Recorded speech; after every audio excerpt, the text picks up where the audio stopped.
ప్రియమైన దేవుని పిల్లలారా, ప్రభువైన యేసుక్రీస్తు వారి పేరట మీ అందరికీ వందనాలు. ప్రభు పేరట మీ అందరికీ శుభములు, దీవెనలు కలుగునుగాక. ఈ ఉదయకాలం పరిశుద్ధ గ్రంథము నుండి దేవుని వాక్యాన్ని చదువుకుందాము. రాజుల 2వ గ్రంథము 22వ అధ్యాయము 19వ వచనాన్ని చదువుకుందాము.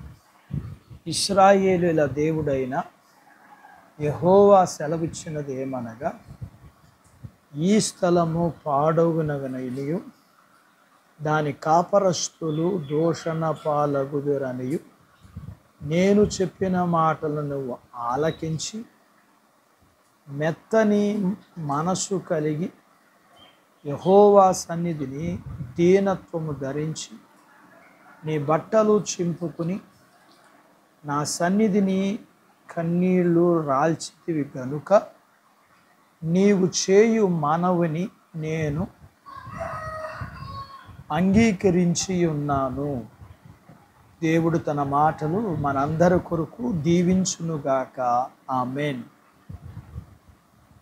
ప్రియమైన దేవుని పిల్లలారా, చాలామంది ఈ హెచ్చరికను ఖాతరు చేయకపోవటం వల్ల నశించిపోతున్నారు. ప్రభువు మాట విని వణుకువారు ధన్యులు. మోషేయు అలాగే చేశాడు. యూదా పాపముల నిమిత్తము దేవుడు కీడును పంపిస్తానని తీర్మానం చేసినప్పుడు యోషియా ప్రభువు సన్నిధిలో మెత్తను మనసు కలిగి విధేయుడైనందువలన ఆ కీడును తప్పించుకోగలిగాడు. అలాంటి విధేయత చూపించగలిగే మెత్తని మనస్సు మనకు కావాలి. అలాంటి దీనత్వాన్ని నేర్చుకోవాలి. అలా చేయగలిగితే మనము కీడు నుండి తప్పించబడతాం. అలాగే ఈ రోజుల్లో జరుగుతున్న పాపపు క్రియను బట్టి నువ్వు నిట్టూర్పులు విడుస్తున్నట్లయితే, ఏడుస్తున్నట్లయితే దేవుడు నీ మీద ఒక ముద్ర వేసి ప్రత్యక్షపరచుకుంటాడు. అలా దేవుని చేత ప్రత్యేకించబడిన వారు ఆయన యందు భయభక్తులు కలిగి ఉంటారు. ఆయన వాక్యం అంటే భయము వణకు కలిగిన వారిగా ఉంటారు. దేవుని చేత ప్రత్యేకించబడిన వారు ఒక క్షేమకరమైన స్థానానికి చేరేంత వరకు ప్రజలను వారి పాపముల నిమిత్తం హతం చేయటానికి నియమింపబడిన దూత తన కత్తిని వరలో ఉంచాలని దేవుడు అతనికి ఆజ్ఞ ఇచ్చాడు. ఇలాంటి పరిస్థితులు మనల్ని భయపెడుతున్నాయి కదా. దేశంలో లంచగండితనం, జారత్వం ప్రబలుతున్న కారణంగా పాడైన సమాజం మీద దేవుని కోపం వస్తుందని భయపడుతున్నావా? అలా భయపడటం సహజమే.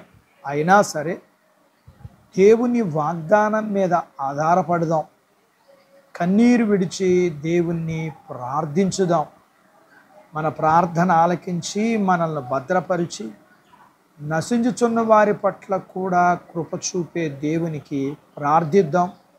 ప్రార్థించే భారము, బాధ్యత దేవుడు మనకి దయచేయునుగాక. ఆమేన్. దేవుడు తన మాటలు మన అందరి కొరకు దీవించునుగాక. ఆమేన్. ప్రార్థించుకుందాం.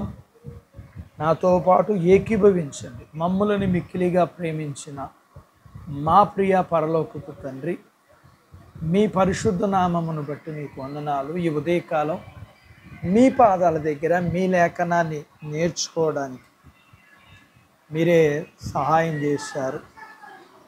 మేము మా జీవితములో మీ వాక్యం చేత దర్శించబడినప్పుడు మా జీవితములోని ప్రతి పాపమును మేము విధేయులమై మెత్తన మనస్సు కలిగి మమ్మల్ని మేము తగ్గించుకుని మా పాపాల విషయమై పశ్చాత్తాపడి మీ దగ్గర ప్రార్థించి మీ యొక్క దయను పొందుకునే వారిగా ఉండగలగటానికి, అనేకులని ఈ స్థితిలోకి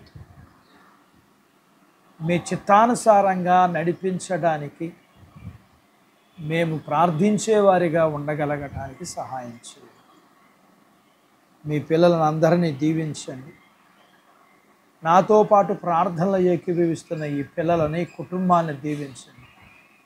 చిన్న బిడ్డలను, యవనస్తులను, వృద్ధులను, స్త్రీ పురుషులను దీవించండి. వారి చదువులు, ఆరోగ్యాలు, ఉద్యోగాలు, పొలాలు, పశువుల్ని మీరు దీవించండి. మీ పిల్లల యొక్క వివాహాల విషయాల్లో సహాయం చేయండి. గర్భఫలము లేని వారికి సహాయం చేయండి. గర్భఫలం కలిగిన వారికి సుఖమైన ప్రసూతి ఇవ్వండి. ప్రసూతి అయిన వారికి ఆరోగ్యం ఇవ్వండి.